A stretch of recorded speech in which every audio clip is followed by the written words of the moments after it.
கதையோடு இணைந்திருப்பவர்களுக்கு வணக்கம். இன்றைக்கி நாம் சில நன்னெறி கதைகளை பார்க்க போகிறோம். முன்னொரு காலத்தில் ஒரு மன்னர் இருந்தார். அவருக்கு வேட்டையாடுறதுனா ரொம்ப ஆர்வம் அதிகம். அவர்கிட்ட ஒரு பழக்கப்பட்ட பருந்து இருந்தது. அவர் எங்கே போனாலும் அந்த பருந்து அவர் தோளிலே தான் உட்காந்துருக்கும். மன்னருக்கு அந்த பருந்துன்னா ரொம்ப உயிர். ஒரு நாள் காட்டுக்கு வேட்டையாட போயிருந்தார். அப்போது மன்னர் தன்னுடைய வீரர்களை எல்லாம் பிரிஞ்சு தனியாக வெகு தூரம் வந்துட்டார். வெயில் கடுமையாக இருந்தது. அவருக்கு தாகம் அதிகமாக இருந்தது. தண்ணீரை தேடி ரொம்ப தூரம் அலைஞ்சார். அப்போது ஒரு பெரிய பாறையோட இடுக்கில் இருந்து சொட்டு சொட்டாக தண்ணீர் வர்றதை பார்த்தாரு. மன்னருக்கு ரொம்ப மகிழ்ச்சி. மன்னர் மகிழ்ச்சியோட பக்கத்தில் இருந்த சிறிய கிண்ணத்தை எடுத்து அந்த சொட்டு நீரை பிடிக்க தொடங்கினார். கிண்ணம் நிறைய நீண்ட நேரம் ஆனது. கிண்ணம் நிறைஞ்சதும் மன்னர் அதை எடுத்து குடிக்க முயன்றார். அப்போது அவர் தோளில் இருந்த பருந்து சட்டுன்னு பறந்து வந்து சிறகால அடித்து அந்த பாத்திரத்தை கீழே தள்ளி விட்டுருச்சு. தண்ணீர் முழுவதும் கொட்டிடுச்சு. மன்னருக்கு கோபம் வந்துருச்சு. தாகத்தில் இருக்கும்போது இப்படி செய்கிறையே அப்படின்னு திட்டினபடியே மீண்டும் பொறுமையாக தண்ணியை பிடிச்சாரு. இரண்டாம் முறையும் மன்னர் குடிக்க போன போது பருந்து மீண்டும் வந்து கிண்ணத்தை தட்டி விட்டுச்சு. மன்னருக்கு கோபம் உச்சத்துக்கு போச்சு. என் உயிரை காக்க வேண்டிய நீயே என் தாகத்தை தீர்க்க விடாமல் செய்கிறியே அப்படின்னு சொல்லி ஆத்திரத்தில் தன்னுடைய வாளை எடுத்து அந்த பருந்தை வீழ்த்தினார். பருந்து துடி துடித்து கீழே விழுந்து இறந்துருச்சு. கிண்ணம் உடைஞ்சதால் மன்னரால் தண்ணீர் பிடிக்க முடியல. அதனால் தண்ணீர் வரும் இடத்தை பார்க்கலான்னு பாறை மேலே ஏறி போனார். அங்கே அவர் கண்ட காட்சி அவர் அப்படியே உறைய வச்சது. அந்த பாறையின் உச்சியில் ஒரு மிகப்பெரிய விஷப்பாம்பு இறந்து கிடந்தது. அதோட வாயிலிருந்து கசிந்த விஷம்தான் நீரோடு கலந்து கீழே சொட்டு சொட்டாக வடிஞ்சிட்டு இருந்தது. அந்த விஷ நீரை குடிச்சிருந்தா மன்னர் அப்பவே இறந்துருப்பார். மன்னர் கதறி அழுதாரு. ஆத்திரத்தில் என்னோட நண்பனை இழந்துட்டேனே, இது என் உயிரை காப்பாற்ற தான் போராடி இருக்குன்னு ரொம்ப வருத்தப்பட்டார். பின்னர் மிகவும் வருத்தத்தோடு அவர் தன்னுடைய அரண்மனைக்கு போனார். இந்த கதையிலேருந்து நமக்கு என்ன தெரியுதுன்னா, ஆத்திரக்காரனுக்கு புத்தி மட்டு. கோபத்தில் எடுக்கப்படுற எந்த ஒரு முடிவும் வாழ்நாள் முழுவதும் நமக்கு வருத்தத்தையே தான் தரும். முன்னொரு காலத்தில் சோழ தேசத்தை மார்த்தாண்டவர்மன்ற மன்னர் ஆண்டு வந்தார். அவருக்கு ஒரு விசித்திரமான பழக்கம் உண்டு. அவ்வப்போது தன்னுடைய விலைமதிப்பற்ற நவரத்ன மோதிரத்தை நகரோட ஏதாவது ஒரு பகுதியில் வேணும்னே தவறு விட்டுடுவார். அதை யார் எடுத்துகிட்டு வந்து தர்றாங்க அப்படின்றத வச்சு அந்த ஊர் மக்களுடைய நேர்மையை சோதிக்கணும்னு மன்னர் ரொம்ப ஆசைப்பட்டார். ஒவ்வொரு முறையும் மன்னர் தன்னுடைய மோதிரத்தை தவற விட்டுட்டு தூரத்தில் மறைஞ்சிருந்து என்ன நடக்குதுன்னு பார்ப்பார். ஆனால் கீழே விழுந்த மோதிரத்தை எடுத்த ஒருத்தர் கூட திருப்பி கொண்டு வந்து கொடுக்கல. அதை அவங்களே எடுத்துகிட்டு போயிடுவாங்க. இது மன்னருக்கு ரொம்ப வருத்தமாக இருந்தது. ஒருமுறை மன்னர் தன்னோட மோதிரத்தை ஒரு அழுக்கான குப்பை தொட்டிக்கு பக்கத்தில் போட்டுட்டு மறைஞ்சிருந்து என்ன நடக்குதுன்னு கவனிச்சாரு. அப்போது கந்தல் ஆடை அணிந்த ஒரு ஏழை முதியவர் அங்கே வந்தார். அவர் அந்த குப்பையில் உணவை தேடிட்டு இருந்தார். திடீர்னு மின்னும் அந்த மோதிரம் அவர் கண்ணில் பட்டுச்சு. அவர் அதை எடுத்தார். ஒரு நிமிஷம் பிரமிப்போடு பார்த்தாரு. பிறகு அங்கிருந்த ஒரு கல்லில் அந்த மோதிரத்தை வச்சுட்டு பக்கத்திலே உட்காந்துட்டார். மன்னர் ரொம்ப நேரமாக அதை பார்த்துட்டு இருந்தார். ரொம்ப நேரம் ஆகியும் அந்த முதியவர் அந்த இடத்த விட்டு நகரலை. மறைந்திருந்த மன்னர் வெளியே வந்து, பெரியவரே, கையில் கிடைத்த பொக்கிஷத்தை ஏன் கல் மேலே வச்சுட்டு உட்காந்துருக்கீங்க? இதை விற்றா உங்கள் தலைமுறைக்கே சொத்து சேருமே அப்படின்னு சொன்னார். அந்த முதியவர் ரொம்ப அமைதியாக சொன்னார், தம்பி, இது என்னுடையதல்ல. இதை நான் எடுத்துகிட்டு போனால் என் பசி தீரும். ஆனால் இதை தேடிட்டு யாராவது உரிமையாளர் வருவாங்க இல்லையா, அவர் படுற வேதனையை விட என்னுடைய பசி பெரியது அல்ல. உரிமையாளர் வர்ற வரைக்கும் இதை காவல் காப்பது தான் என் கடமை அப்படின்னு சொன்னார். மன்னர் நெகிழ்ந்து போனார். பெரியவரே, நான் தான் இந்த நாட்டோட ராஜா. இதுவரை பணக்காரங்களும் அறிஞர்களும் கூட இந்த சோதனையில் தோற்று போயிட்டாங்க. ஆனால் பசியில் இருக்கும் நீங்கள் ஜெயிச்சிட்டீங்க அப்படின்னு சொல்லி அந்த முதியவரை தன்னுடைய அரண்மனைக்கே அழைத்து போய் கௌரவிச்சார். இந்த கதையில் தான் நமக்கு என்ன தெரியுதுன்னா, நேர்மை அப்படின்றது வசதி இருக்கும்போது வர்றதில்ல, வறுமையில் இருக்கும்போதும் மாறாமல் இருக்கிறது தான் உண்மையான நேர்மை. முன்னொரு காலத்தில் ஒரு கிராமத்தில் 2 மண்பாண்ட கலைஞர்கள் இருந்தாங்க. ஒருவனுடைய பெயர் சோமன், மற்றவன் பெயர் கந்தன். சோமன் தன்னுடைய பொம்மைகளை மிகவும் பளபளப்பாகவும் அழகான வண்ணங்கள் பூசியும் செய்வான். ஆனால் அவன் பயன்படுத்தும் களிமண்ணுடைய தரம் மிக குறைந்ததாக இருக்கும். கந்தனோ பொம்மைகளோட வெளி அழகை விட அதோட உறுதிக்கு முக்கியத்துவம் கொடுத்தான். அவனுடைய பொம்மைகள் பார்க்க அவ்வளவு அழகாக இருக்காது, ஆனால் அவை நீண்ட காலம் உழைக்கும். ஒரு நாள் அந்த நாட்டு ராஜா அரண்மனை விழாவுக்காக ஒரு சிறந்த பொம்மையை செஞ்சுட்டு வரவங்களுக்கு பொற்காசுகள் தருவதாக அறிவிச்சார். சோமன் ஒரு மிகப்பெரிய யானை பொம்மை செஞ்சான். அதுக்கு தங்க நிறம் பூசி வைரக்கற்கள் பதிச்சது போல ஜொலிக்க வச்சான். அதை பார்த்த எல்லாருமே நிச்சயமா சோமனுக்கு தான் பரிசு அப்படின்னு சொன்னாங்க. கந்தன் ஒரு சின்ன வீரனோட பொம்மையை செஞ்சான். அது பார்க்கறதுக்கு ரொம்ப சாதாரணமாக மண் நிறத்திலே தான் இருந்தது. ராஜா 2 பொம்மைகளையும் பார்த்தாரு. பிறகு ஒரு விசித்திரமான போட்டியை வச்சாரு. 2 பொம்மைகளையும் 1 மணி நேரம் வெயிலில் வைங்க. அப்புறம் அவற்றின் மீது குளிர்ந்த நீரை ஊற்றுங்க. எது சிதையாமல் இருக்குதோ அதுவே சிறந்த பொம்மை அப்படின்னு சொன்னார். வீரர்கள் அந்த 2 பொம்மையும் வெயிலில் வச்சாங்க. வெயிலோட வெப்பம் தாங்காமல் சோமன் செஞ்ச பொம்மையோட பளபளப்பான வண்ணங்கள் உருகி வழிஞ்சுது. அதன் பின்னாடி நீர் ஊற்றின உடனே தரமற்ற களிமண்ணால் செய்யப்பட்டதால் அந்த யானை பொம்மை கரைஞ்சு ஒரு மண் குவியலாக மாறிடுச்சு. ஆனால் கந்தன் செஞ்ச அந்த வீரனோட பொம்மை தரமான களிமண்ணால் செய்யப்பட்டு சரியாக சூளையில் சுடப்பட்டதால் வெயிலிலும் தண்ணீர்லையும் சற்றும் அசையாமல் அப்படியே கம்பீரமாக நின்றுச்சு. ராஜா தன்னுடைய தீர்ப்பை அறிவிச்சார். கந்தன் செஞ்ச பொம்மைக்கு தான் பொற்காசு பரிசுன்னு அறிவிச்சார். பின்னர் ராஜா சொன்னார், வெளிப்புற அலங்காரம் அப்படின்றது தற்காலிகமானது, உள்ளே இருக்கிற உறுதி தான் நிரந்தரமானது. அதனால தான் கந்தனுக்கு பரிசுகள் வழங்கப்பட்டன அப்படின்னு. இந்த கதையிலேருந்து நமக்கு என்ன தெரியுதுன்னா, வெளித்தோட்டத்தை வச்சு யாரையும் எடை போடக்கூடாது.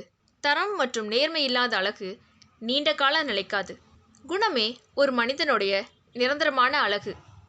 முன்னொரு காலத்தில் ஒரு காட்டில் வயதான சிங்கம் ஒன்று இருந்தது. அதுக்கு வயது முதிர்வுனால முன்னால் இருந்தது போல வேட்டையாட முடியல. அதனால் அது ஒரு தந்திரம் செஞ்சது. சிங்கம் ஒரு பெரிய குகைக்குள்ளே போய் படுத்துச்சு. தான் நோய்வாய்ப்பட்டிருப்பதாக காடு முழுவதும் செய்தி பரப்புச்சு. இதை கேள்விப்பட்டு மற்ற விலங்குகள் ஒவ்வொன்றா சிங்கத்தை நலம் விசாரிக்க வந்தது. ஆனால் குகைக்குள்ளே வந்த எந்த விலங்குமே மீண்டும் வெளியே வரவே இல்லை. சிங்கம் உள்ளே வந்த விலங்குகளை வேட்டையாடி கொன்று தின்றுச்சு. ஒரு நாள் ஒரு புத்திசாலி நரி சிங்கத்தை பார்க்க வந்தது. அது குகையோட வாசலில் நின்றுட்டு, சிங்கராஜா எப்படி இருக்கீங்க, உங்கள் உடல்நிலை இப்போது எப்படி இருக்கு அப்படின்னு குகைக்கு வெளியில் நின்றபடியே கேட்டுச்சு. சிங்கம் மெல்லிய குரல்ல, நண்பா, நான் மிகவும் பலவீனமாக இருக்கேன், நீ ஏன் தூரத்தில் நிற்கிற, உள்ளவா நம்ம பேசலாம் அப்படின்னு சொல்லிச்சு. நரி குகைக்குள்ளே நுழையவே இல்லை. அது குகையோட நுழைவாயில் இருந்த மண்ணை உத்து பார்த்தது. பின்னர் அது சிரிச்சுக்கிட்டே சொல்லிச்சு, மன்னிக்கவும் சிங்கராஜா, நான் உள்ளே வர மாட்டேன். ஏன்னா இந்த குகைக்குள்ள பல விலங்குகள் உள்ளே சென்ற காலடி தடங்கள் தான் இருக்குது. ஆனால் குகைக்குள்ளே இருந்து ஒரு விலங்கு கூட வெளியே வந்ததுக்கான தடமே இங்கே இல்லையே. உள்ளே சென்ற தடங்கள் மட்டுமே இருக்கும்போது நான் எப்படி உள்ளே வர முடியும் அப்படின்னு நரி அங்கேருந்து தப்பிச்சு ஓடிருச்சு. சிங்கத்தோட தந்திரம் பலிக்கவே இல்லை. அன்னைக்கு முழுவதும் சிங்கம் பட்டினியாக இருந்தது. இந்த கதையிலேருந்து நமக்கு என்ன தெரியுதுன்னா, மற்றவங்களோட அனுபவத்தில் இருந்தும் நம்மை சுற்றி இருக்கிற அடையாளங்கள்ல இருந்தும் பாடம் கற்றுக்கிறவங்க ஆபத்துக்கள்லேருந்து தப்பிச்சுக்குவாங்க. எதையுமே ஆராயாமல் கண்மூடித்தனமாக பின்பற்றினா அது அழிவுக்கே வழிவகுக்கும். முன்னொரு காலத்தில் விக்ரமசிம்மன்ற ராஜா ஒரு பெரிய சாம்ராஜ்யத்தை ஆண்டு வந்தார். அவருக்கு இல்லாத செல்வமே இல்லை. இருந்தாலும் அவருக்கு மன நிம்மதி மட்டும் இல்லை. எப்போதும் எதையோ இழந்தது போலவே கவலையோடு இருந்தார். ராஜா ஒரு நாள் தன்னுடைய அமைச்சர்கிட்ட, அமைச்சரே, இவ்வளோ பெரிய அரண்மனை, வைரம் வைடூரியம் இருந்தோம் எனக்கு ஏன் மகிழ்ச்சி இல்லை, ஏன் மனிதனுடைய மனம் எப்போதும் நிறைவடையாமல் இருக்கு அப்படின்னு கேட்டார். அதுக்கு அமைச்சர், மன்னா, இது 99 சூழ்ச்சி, இதை விளக்க ஒரு சிறிய சோதனையை செய்யலாம் அப்படின்னு சொன்னார். அதன்படியே அரண்மனை வாயிலில் பல ஆண்டுகளாக காவலராக இருந்த ஒரு நேர்மையான முதியவரை தேர்ந்தெடுத்தாங்க. அவர் ரொம்ப ஏழை, ஆனாலும் கிடைச்சதை வச்சு மகிழ்ச்சியாக இருந்தார். அமைச்சர் அவர்கிட்ட ஒரு பையை கொடுத்து, இதில் உங்களுக்கான 100 பொற்காசுகள் இருக்குது, எடுத்துக்கோங்க அப்படின்னு சொன்னார். அந்த முதியவர் மகிழ்ச்சியாக வீட்டுக்கு வந்தார். மிக ஆர்வத்தோட அந்த பையை திறந்து எண்ணி பார்த்தாரு. அதில் சரியாக 99 பொற்காசுகள் மட்டுமே இருந்தது. அவர் மீண்டும் மீண்டும் எண்ணி பார்த்தாரு. எப்படி எண்ணினாலும் 99 தான் வந்தது. அந்த முதியவர் யோசிச்சாரு, அமைச்சர் சொன்னது 100 காசுகள், அப்படின்னா வர்ற வழியில் எங்கேயாவது ஒரு காசு கீழே விழுந்திருக்கணும் அப்படின்னு. அன்னைக்கு இரவு முழுவதும் அவர் தூங்கவே இல்லை. கையில் இருந்த 99 காசுகளை அனுபவிக்கிறத விட்டுட்டு காணாமல் போனதாக அவர் நினச்ச அந்த ஒரு காசை தேடி தேடி இருட்டில் அலைஞ்சு திரிஞ்சாரு. மறுநாள் காலை அவர் மிகுந்த சோர்வுடனும் எரிச்சலோடையும் வேலைக்கு வந்தார். மன்னர் அந்த முதியவர்கிட்ட போய் பேசும்போது முதியவர் முதன்முறையாக மன்னர்கிட்ட கோவமாக பேசினார். மன்னா, எனக்கு இன்னும் ஒரு காசு வேணும், அது இருந்தாதான் என் கணக்கு சரியாகும் அப்படின்னு சொன்னார். இதை பார்த்துட்டு இருந்த அமைச்சர் சொன்னார், பார்த்தீங்களா மன்னா, நேற்று வர அவர்கிட்ட ஒரு பொற்காசு கூட இல்லை, ஆனால் அவர் மகிழ்ச்சியாக இருந்தார். இன்னைக்கு அவர்கிட்ட 99 காசுகள் இருக்குது, ஆனால் அவர் கவலையாக இருக்கார். இதுக்கு காரணம் அவர் தன்னிடம் உள்ள 99 பார்க்காம இல்லாத அந்த ஒன்றை மட்டுமே தேடுறாரு. இதுதான் மனிதனுடைய இயல்பு அப்படின்னு மன்னர் உண்மையை உணர்ந்தார். வாழ்க்கை அப்படின்றது கிடைப்பதை ரசிப்பதில் தான் இருக்குது, இல்லாததை துரத்துறதுல அல்ல அப்படின்றத புரிஞ்சுக்கிட்டாரு. இந்த கதையிலேருந்து நமக்கு என்ன தெரியுதுன்னா, நம்மக்கிட்ட இருக்கிற ஏராளமான நன்மைகளை விட நம்மக்கிட்ட இல்லாத ஒரு சின்ன குறைய நம்ம பெருசாக நினைக்கும் போது தான் மகிழ்ச்சி தொலைந்து போகுது. திருப்தியே உண்மையான செல்வம். முன்னொரு காலத்தில் ஒரு சிறந்த மரம் வெட்டி இருந்தார். அவர் தன்னுடைய 2 மகன்களுக்கும் சமமாக ஒரு வேலையை பிரித்து கொடுத்தாரு. அவர் தன்னுடைய மகன்கள்கிட்ட இப்படி சொன்னார், மகன்களே, நம்மளோட தோட்டத்தில் இருபுறமும் 2 பழைய மரங்கள் இருக்குது. அதை இன்னைக்கு சாயந்தரத்துக்குள்ளே யார் முதல்ல வெட்டி முடிக்கிறீங்களோ அவங்களுக்கு என்னோட இந்த சிறந்த வெள்ளி கைப்பிடி போட்ட கோடரியை பரிசா தருவேன் அப்படின்னு சொன்னார். மூத்த மகன் ரொம்பவும் பலசாலி. அவன் நம்பினா வேகம்தான் வெற்றி, வேகமாக போய் அந்த வேலையை முடிக்கணும் அப்படின்னு. அவங்க அப்பா சொன்ன அடுத்த நிமிஷம் தன்னோட கோடரியை எடுத்துட்டு வேகமாக ஓடினான். மரத்தின் மீது சரமாரி அடிகளை கொடுத்தான். ஆனால் அந்த மரம் மிகவும் வயதானது அப்படின்றதுனால அதோட கட்டைகள்லாம் வைரம் பாஞ்சு ரொம்ப உறுதியாக இருந்தது. நேரம் ஆக ஆக அவனோட கோடாரியோட வாய் மழுங்கி போச்சு. அவன் வேர்க்க விறுவிறுக்க மரத்தை அடிச்சுக்கிட்டே இருந்தான். ஆனால் மரம் நகரக்கூட இல்லை. பாதியிலே ரொம்ப களைப்படைஞ்சு ஒரு இடத்துல உட்காந்துட்டான். அடுத்து இளைய மகன். இளைய மகன் உடனே மரத்துக்கிட்ட போகலை. அவன் முதல்ல ஒரு கல்லை எடுத்து தன்னுடைய கோடரியை தீட்ட தொடங்கினான். 1 மணி நேரம் பொறுமையாக தன்னுடைய கோடரியை கூர்மைப்படுத்தினான். அதுக்கப்புறமா மரத்துக்கிட்ட போனான். கோடரி ரொம்ப கூர்மையாக இருந்ததால் அவன் கொடுத்த ஒவ்வொரு அடியும் மரத்தோட ஆழத்தில் இறங்குச்சு. அவன் மூத்தவனை விட குறைவான பலத்தையே பயன்படுத்தினான். ஆனால் மிக குறுகிய காலத்தில் மரத்தை வெட்டி முடிச்சிட்டான். வெற்றி பெற்ற இளைய மகனை பாராட்டிய தந்தை இப்படி சொன்னார், மகனே, நீ கோடரியை தீட்டிய அந்த 1 மணி நேரம் வீணானது அப்படின்னு உன் அண்ணன் நினச்சான். ஆனால் அந்த புத்திசாலித்தனமான திட்டமிடல் தான் உன்னோட இந்த வேலையை எளிதாக்குச்சு. அதனால தான் உன்னால் வெற்றி பெற முடிஞ்சுது அப்படின்னு. அவருடைய அண்ணன் தன்னுடைய தவறு எங்கே நடந்ததுன்னு புரிஞ்சுக்கிட்டாரு. இந்த கதையிலேருந்து நமக்கு என்ன தெரியுதுன்னா, கடின உழைப்பை விட புத்திசாலித்தனமான உழைப்பே சிறந்தது. ஒரு செயலை தொடங்கிறதுக்கு முன்னாடி அதற்கான கருவிகளையும் திட்டத்தையும் தயார் செய்பவன் பாதியளவு வெற்றியை அப்போதே பெற்றுவிடுகிறான். ஒருவன் எவ்வளவு படிச்சிருந்தாலும் அவன்கிட்ட பொது அறிவும் விவேகமும் இல்லைன்னா அந்த படிப்பு பயனற்றது அப்படின்றத ஒரு சின்ன கதை மூலமாக பார்க்கலாம். முன்னொரு காலத்தில் ஒரு கிராமத்தில் 4 நண்பர்கள் இருந்தாங்க. அவங்களில் 3 பேர் சாஸ்திரங்களையும் கலைகளையும் கரைச்சி குடித்த பெரும் அறிஞர்கள். ஆனால் 4வது நண்பனான ராமன் அப்படின்றவன் அதிகம் படிக்காதவன், ஆனால் மிகுந்த பொது அறிவு கொண்டவன். ஒரு நாள் அந்த 4 பேரும் தங்களோட அறிவை பயன்படுத்தி பொருள் சம்பாதிக்கலான்னு நினச்சி அடுத்த நாட்டுக்கு செல்லணும்னு முடிவு எடுத்தாங்க. காட்டு பாதை வழியாக தான் போகணும். அப்படி காட்டு வழியாக அவங்க போய்கிட்டு இருந்தபோது அங்கே ஒரு விலங்கோட எலும்புகள் சிதறி கிடக்கிறத பார்த்தாங்க. முதல் அறிஞர் சொன்னார், நான் கற்ற வித்தையை பயன்படுத்தி இந்த எலும்புகளை சரியாக வரிசைப்படுத்தி முழு உருவத்தை கொண்டு வருவேன் அப்படின்னு. அவர் சொன்னபடியே எலும்புகளை இணைச்சாரு. அது ஒரு சிங்கத்தோட எலும்பு கூடு அப்படின்னு தெரிஞ்சுது. 2வது அறிஞர் சொன்னார், நான் என்னோட அறிவால் இதற்கு தசை, தோல், அப்புறம் ரத்தத்தெல்லாம் வழங்க போகிறேன் அப்படின்னு. அவர் சொன்னது போலவே அந்த எலும்புக்கூடு ஒரு முழுமையான செத்த சிங்கமாக மாறுச்சு. மூன்றாவது அறிஞர் ரொம்ப உற்சாகமானார். பாருங்க, என்னோட மந்திர வலிமையால் இதுக்கு நான் உயிர் கொடுக்க போகிறேன் அப்படின்னு. இதை பார்த்த ராமன் பதறினாரு. நண்பர்களே, வேணா, கொஞ்சம் நில்லுங்க. இது ஒரு சிங்கம். இதுக்கு உயிர் கொடுத்தீங்கன்னா அது நம்ம எல்லாத்தையும் கொன்று தின்னுடும். தயவு செஞ்சு அதை செய்யாதீங்க அப்படின்னு எச்சரித்தார். ஆனால் அந்த 3 அறிஞர்களும் அவரை ரொம்ப கேலி செஞ்சாங்க. நீ படிக்காதவன், உனக்கு எங்கள் வித்தையோட அருமை கொஞ்சம் கூட தெரியல, பொறாமையால் தான் இப்படி பேசுகிற அப்படின்னு ரொம்ப கிண்டல் செஞ்சாங்க. ராமன் உடனே சொன்னார், சரி, உங்கள் வித்தையை நீங்கள் காட்டுங்க, நான் அந்த மரத்தில் ஏறிக்கிற வரைக்கும் மட்டும் கொஞ்சம் காத்துருங்க அப்படின்னு சொல்லிட்டு விறுவிறுன்னு ஒரு மரத்தின் மேலே ஏறிக்கிட்டாரு. மூன்றாவது அறிஞர் சிங்கத்துக்கு உயிர் கொடுத்துட்டாரு. அடுத்த நொடி அந்த சிங்கம் கர்ஜித்துட்டு தனக்கு முன்னால் இருந்த அந்த 3 அறிஞர்களையும் சிங்கம் கொன்னுடுச்சு. மரம் ஏறிய ராமன் மட்டும் தப்பிச்சுக்கிட்டாரு.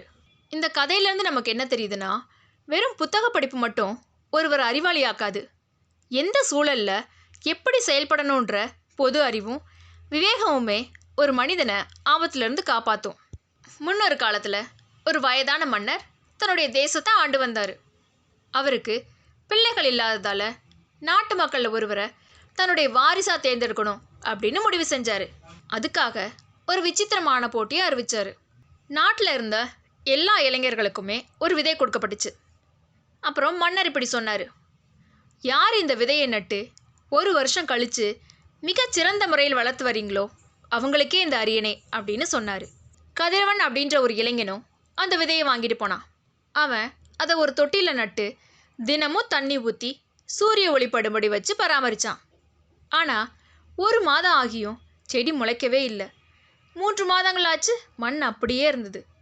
மற்ற இளைஞர்கள்லாம் சொன்னாங்க, என் செடி இவ்வளோ உயரமாக வளர்ந்துருச்சு, அதில் அழகான பூக்கள் பூத்திருக்கு அப்படின்னு ரொம்ப பெருமையாக பேசிட்டாங்க. கதிரவன் மட்டும் வருத்தத்தோடு இருந்தான். அவனுடைய நண்பர்கள்லாம் சொன்னாங்க, நீ வேறொரு விதையை நட்டு வளர்த்துடு, மன்னருக்கு தெரிய போகிறதில்ல அப்படின்னு ஆலோசனை சொன்னாங்க. ஆனால் கதிரவன், மன்னர் கொடுத்த விதை இதுதான், அது வளரலைனாலும் உண்மையை சொல்கிறதான் சரி அப்படின்னு உறுதியாக இருந்தான். 1 வருஷம் முடிஞ்சுது. எல்லோரும் தங்களோட செடிகளோட அரண்மனைக்கு போனாங்க. அரண்மனையோட முற்றம் முழுவதுமே பச்சை பசேல்னு அழகான செடிகளும் மலர்களும் நிறைஞ்சிருந்தது. கதிரவன் மட்டும் வெறும் மண் தொட்டியோட தலை குனிஞ்சு நின்றுட்டு இருந்தான். மன்னர் வரிசையை பார்த்துக்கிட்டே வந்தார். கதிரவன் கிட்ட வந்தபோது, உன் செடி எங்க அப்படின்னு கேட்டார். கதிரவன் நடந்த உண்மையை அப்படியே சொன்னான். மன்னர் மேடைக்கு போய் சத்தமாக சொன்னார், கதிரவன் தான் உங்களோட அடுத்த மன்னர் அப்படின்னு. எல்லாரும் ரொம்ப அதிர்ச்சி அடைஞ்சாங்க. மன்னர் விளக்கமாக சொன்னார், நான் உங்களுக்கு கொடுத்த விதைகள் எல்லாமே வேக வச்ச விதைகள். வேக வச்ச விதைகள் எப்போதுமே முளைக்காது. ஆனால் கதிரவனை தவிர மற்ற எல்லாருமே செடி முளைக்கல அப்படின்னதும் வேறு விதைகளை நட்டு என்னை ஏமாற்ற பார்த்தீங்க. தோல்வி உறுதியான போது கூட நேர்மையை விடாமல் இருந்த கதிரவன் தான் இந்த நாட்டை ஆள தகுதியானவன் அப்படின்னு சொன்னார். மற்ற எல்லோருமே தங்களுடைய தவறை உணர்ந்து தலை குனிஞ்சு நின்னாங்க. இந்த கதையிலேருந்து நமக்கு என்ன தெரியுதுன்னா, நேர்மை என்பது வெற்றியை விட உயர்ந்தது. தற்காலிகமான லாபத்துக்காக உண்மையை மறைப்பவர்கள் ஒருபோதும் உயர்ந்த நிலையை அடைய முடியாது. நேர்மையே என்றும் நிலைத்து நிற்கும். முன்னொரு காலத்தில் விக்ரமாதித்தன் என்ற மன்னன் தன்னுடைய நாட்டை சிறப்பாக ஆட்சி செஞ்சுட்டு வந்தார். அவர் மிகச்சிறந்த வீரன். ஆனால் அவருடைய மனதை 3 கேள்விகள் எப்போதும் குறைஞ்சிக்கிட்டே இருந்தது. மன்னருடைய அந்த 3 கேள்விகள் என்னென்னா, 1, ஒரு செயலை தொடங்க மிகச் சரியான நேரம் எது? 2, நாம் யாருக்கு அதிகமான முக்கியத்துவம் கொடுக்கணும், யார் சொல்கிறத கேட்கணும்? 3, எந்த ஒரு நேரத்துலையும் செய்ய வேண்டிய மிக முக்கியமான காரியம் எது? இதுதான் அந்த கேள்விகள். இந்த கேள்விகளுக்கு சரியாக பதில் சொல்கிறவங்களுக்கு பொற்காசுகள் பரிசாக வழங்கப்படும்னு ஊர் முழுக்க அறிவிக்கப்பட்டுச்சு. பல அறிஞர்கள் வந்தாங்க. ஒரு சிலர் மன்னர் ஒரு கால அட்டவணை உருவாக்கி அதன்படி தான் நடக்கணும் அப்படின்னாங்க. வேறு சிலர் சொன்னாங்க, மன்னருக்கு அமைச்சர்களே முக்கியம் அப்படின்னு. ஆனால் எந்த பதிலும் மன்னருடைய மனதை நிறைவு செய்யவே இல்லை. கடைசியாக மலை அடிவாரத்தில் இருக்கிற ஒரு ஞானியை சந்திக்கணும்னு மன்னர் முடிவு பண்ணார். அந்த ஞானி சாமானியர்களை மட்டுமே சந்திப்பார் அப்படின்றதுனால மன்னர் தன்னுடைய அரச உடைகள் இல்லாமல் சாதாரண உடையில் போய் தனியாக அவரை சந்தித்தார். மன்னன் போனபோது முதியவரான அந்த ஞானி தன்னுடைய குடிலுக்கு முன்னாடி இருக்கிற நிலத்தை தோண்டிட்டு இருந்தார். மூச்சிறைக்கு அவர் வேலை செய்கிறத பார்த்த மன்னன், ஐயா உங்களுக்கு உதவட்டுமா அப்படின்னு கேட்டு அவர்கிட்ட இருந்த மண்வெட்டியை வாங்கி நிலத்தை தோண்ட தொடங்கினார். நேரம் கடந்தது. சூரியன் மறைய தொடங்குச்சு. மன்னர் அந்த ஞானிகிட்ட தன்னுடைய கேள்விகளை கேட்டார். அப்போது அந்த காட்டு வழியாக ரத்தம் சொட்ட சொட்ட ஒரு மனிதன் ஓடி வந்து மன்னரோட காலடியில் விழுந்தான். மன்னன் பதறாம அந்த மனிதனோட வயிற்றில் இருந்த காயத்தை கழுவி தன்னுடைய மேலாடையை கிழித்து அந்த காயத்தில் கட்டினார். இரவு முழுக்க அவனுக்கு பணிவிடை செஞ்சார். மறுநாள் காலையில் கண் விழிச்ச அந்த மனிதன் மன்னனை பார்த்து அழுதான். மன்னரை பார்த்து இப்படி சொன்னான், மன்னரே என்னை மன்னிச்சிருங்க. உங்கள் தம்பிக்கு துரோகம் செஞ்சு நீங்கள் காட்டில் தனியாக வரதை தெரிஞ்சு உங்களை கொல்ல காத்திருந்தேன். ஆனால் உங்களுடைய வீரர்கள் என்னை கண்டுபிடிச்சு தாக்குனாங்க. நான் தப்பிச்சு இந்த காட்டு வழியாக ஓடி வந்தபோது உங்களை பார்த்தேன். நீங்கள் என் உயிரை காப்பாற்றிட்டீங்க. இனி நான் உங்கள் அடிமையாக இருப்பேன் அப்படின்னு சொன்னான். மன்னன் வியப்படைஞ்சாரு. அப்போது ஞானி சிரிச்சுக்கிட்டே சொன்னார், மன்னா உன்னுடைய கேள்விகளுக்கு இப்போ விடை கிடச்சிருச்சு அப்படின்னு. 1. சரியான நேரம். நீ நிலத்தை தோண்ட தொடங்கிய அந்த இப்போது அதுதான் சரியான நேரம். நீ அன்னைக்கு எனக்கு உதவாமல் போயிருந்தேன்னா உன் எதிரியால் நீ கொல்லப்பட்டிருக்கலாம். 2. முக்கியமான நபர். அப்போது உன் முன்னால் இருந்த நான், பிறகு காயம்பட்டு வந்த அந்த மனிதன். 3. முக்கியமான காரியம், அந்த நேரத்தில் நீ செய்த உதவி அப்படின்னு ஞானி மன்னருக்கு தெளிவாக சொன்னார். மன்னருக்கு அவருடைய கேள்விகளுக்கான விடை கிடைச்சிது. இந்த கதை ஒரு ஆழமான நீதியை சொல்லுது. நாம் செயல்படக்கூடிய ஒரே காலம் நிகழ்காலம் மட்டும்தான். கடந்த காலம் முடிஞ்சிருச்சு, எதிர்காலம் இன்னும் வரலை. உங்கள் வாழ்க்கையில் இப்போது இந்த நிமிஷம் யார் உங்கள் முன்னாடி இருக்காங்களோ அவங்க தான் மிக முக்கியமானவங்க. அந்த மனிதருக்கு உங்களால் முடிஞ்ச நன்மையை செய்கிறது தான் உங்களோட முதன்மையான கடமை. மன்னர் விக்ரமன் ஒருமுறை கடுமையான மன உளைச்சலில் இருந்தார். அண்டை நாடுகளோட அச்சுறுத்தல், மக்களோட குறை அப்படின்னு பல சிந்தனைகள் அவரை வாட்டுச்சு. அவர் தன்னோட குருகிட்ட போய் இப்படி சொன்னார், குருவே என்னுடைய மனம் ஒரு போர்க்களம் போல் இருக்குது. அமைதின்றது என்னன்னே எனக்கு தெரியலை. எனக்கு அமைதி அடைய ஏதேனும் ஒரு வழியை சொல்லுங்களேன் அப்படின்னு வேண்டினார். குரு அவரை ஒரு அடர்ந்த காட்டுக்கு அழைச்சிட்டு போனார். நீண்ட தூரம் நடந்து போனாங்க. பிறகு ஒரு மரத்தடியில் உட்கார்ந்தாங்க. குரு மன்னர்கிட்ட கேட்டார், மன்னா எனக்கு ரொம்ப தாகமாக இருக்குது.